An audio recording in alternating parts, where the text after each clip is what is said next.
Bismillahirrahmanirrahim. Assalamualaikum warahmatullahi wabarakatuh. Yang terhormat kepada dosen pengampu mata kuliah pengantar ekonomi syariah. Pada hari ini kami akan mempresentasikan materi tentang kebijakan moneter dalam ekonomi Islam yang akan dipaparkan oleh materi pertama yaitu Ayu Novitasari. Kepada Ayu Novitasari saya persilahkan.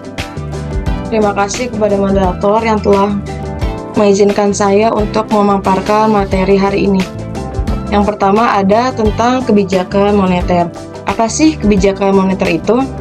Kebijakan moneter adalah segala sesuatu yang berhubungan dengan uang atau segala aktivitas yang berkaitan dengan arus keuangan. Maka daripada itu, kita kelompokkan dalam bahasan pokok ekonomi. Selanjutnya ada macam-macam kebijakan moneter. Yang pertama ada kebijakan ekspansif, yaitu suatu kebijakan dalam rangka menambah jumlah uang yang beredar. Kebijakan ini dilakukan untuk mengatasi pengangguran dan meningkatkan daya beli masyarakat atau permintaan masyarakat.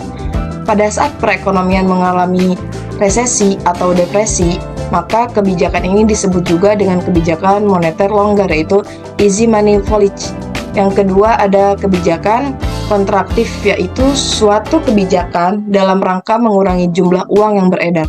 Kebijakan ini dilakukan pada saat perekonomian mengalami inflasi, yaitu disebut dengan kebijakan uang ketat atau tight money policy.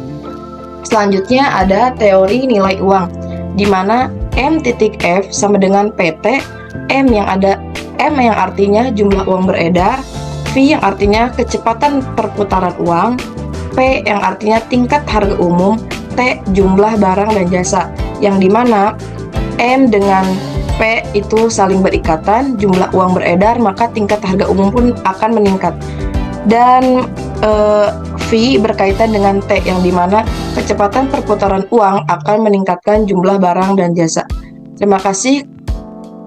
Waktu dan tempat saya kembalikan kepada moderator. Baik, terima kasih kepada Ayu Novitasari sebagai materi pertama. Dilanjutkan kepada materi kedua, kepada Hendy Ardianto, silakan.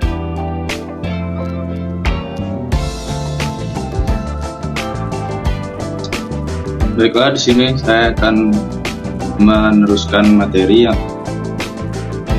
dalam judul kebijakan moneter. Jadi tujuan kebijakan moneter ini, pada kebijakan moneter dikeluarkan untuk menjaga jumlah uang yang beredar di masyarakat. Yang pertama yaitu kesempatan kerja penuh dan laju pertumbuhan ekonomi untuk mengurangi pengangguran dan untuk meningkatkan kebutuhan ekonomi. Yang kedua, keadilan sosial, ekonomi, dan pemerataan distribusi kekayaan. Yang ketiga, stabilitas nilai tukar mata uang. Yang keempat, mobilisasi investasi dan tabungan untuk pembangunan perekonomian. Yang kelima, memberikan semua bentuk pelayanan yang efektif yang diharapkan dari sistem perbankan. Next.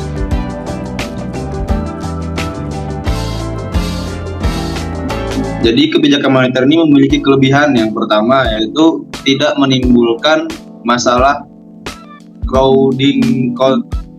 Contohnya, ketika pemerintah melakukan belanja lebih banyak, maka pemerintah akan membutuhkan pendapatan tambahan. Salah satunya dengan menaikkan pajak. Pajak yang lebih tinggi dapat mengurangi total pendapatan dan pengeluaran oleh individu dan bisnis. Kedua, decision lag yang tidak terlalu lama.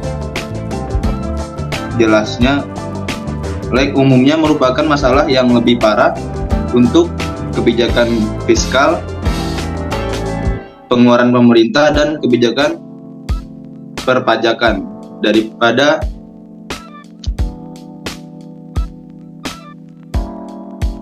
kebijakan moneter. Terus yang terakhir, tidak menimbulkan beban kepada generasi yang akan datang. Baiklah, saya kembalikan kepada moderator. Terima kasih kepada materi kedua. Dilanjutkan oleh materi selanjutnya oleh saya sendiri. Next.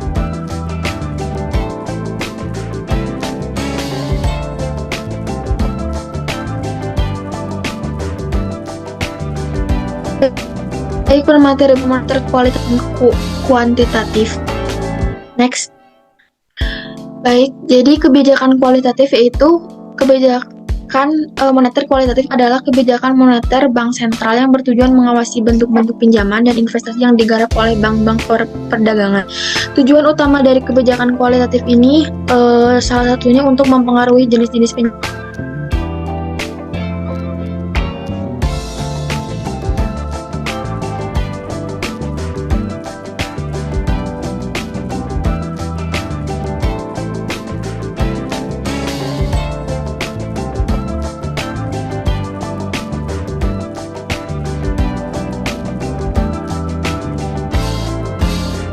Next. Baik, jadi di sini ada kebijakan moneter yang bersifat kuantitatif, yaitu yang pertama operasi pasar terbuka, yang kedua rasio cadangan wajib reserve requirement, yang ketiga pemberian batas kredit, yang keempat demand deposit, yang kelima common pool, yang keenam tingkat suku bunga atau konvensional. Baik, next.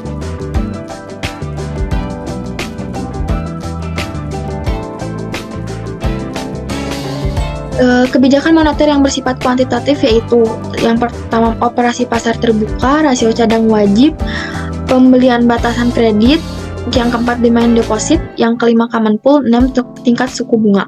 Baik, jadi kesimpulan dari seluruh materi ini yaitu kebijakan moneter Islam harus bebas dari unsur riba dan bunga bank yang diharamkan oleh syariat-syariat Islam tentunya. Dalam Islam, riba yang termasuk di dalamnya bunga bank diharamkan secara tegas dalam Al-Quran. Dengan adanya pengharaman ini, maka bunga bank dan ekonomi kapitalis menjadi instrumen utama manajemen moneter menjadi tidak berlaku lagi. Mungkin cukup sekian yang dapat kami sampaikan dari kelompok 11. Kurang lebihnya kami mohon maaf. Terima kasih. Wassalamualaikum warahmatullahi wabarakatuh.